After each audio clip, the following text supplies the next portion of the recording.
مساء الخير، معاكم دكتور هبة كامل، أخصائية الجلدية والتجميل والليزر. حابة أتكلم معاكم النهاردة عن جهاز الهايفو. جهاز الهايفو عبارة عن موجات فوق صوتية بيستهدف الطبقات المتوسطة والعميقة من الجلد. بيعمل على تحفيز الكولاجين والإلاستين وكل الماتيريال اللي موجودة في الجلد اللي بتساعد على تأخير تقدم العمر. بيحسن السيركيوليشن اللي هي الدورة الدموية، فبيعمل نضارة وبريق وبيدي لوك أصغر في السن. الهايفو جهاز حديث ومتوفر معانا في ديرما ألين. في سؤال بيتكرر كتير، ان هل الهايفو بيشد الجلد يا دكتور؟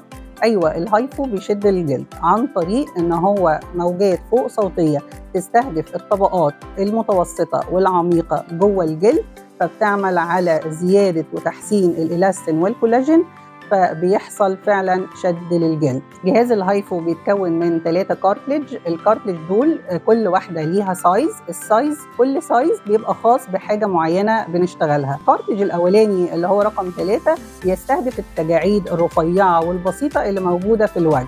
الرقم 6 بيستهدف موضوع التونينج، الشد الجلد. الكارتليج رقم 6 بيحفز الإلاستين والكولاجين، العمق بتاعه بيوصل للطبقات المتوسطة وبيعمل على تحسين وشد الجلد.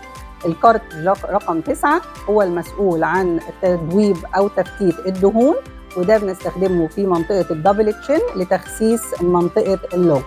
عاوزة أقول نقطة مهمة، مين يا دكتور اللي هنعمل له الهايفو؟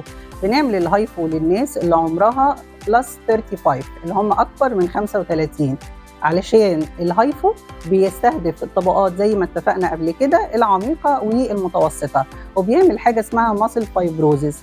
وعلى هذا الأساس النتيجة ما بتظهرش خلال يوم أو يومين، النتيجة بتظهر خلال 3 أسابيع مع بداية التحفيز اللي بيحصل للطبقات العميقة والمتوسطة والكولاجين والإلاستين.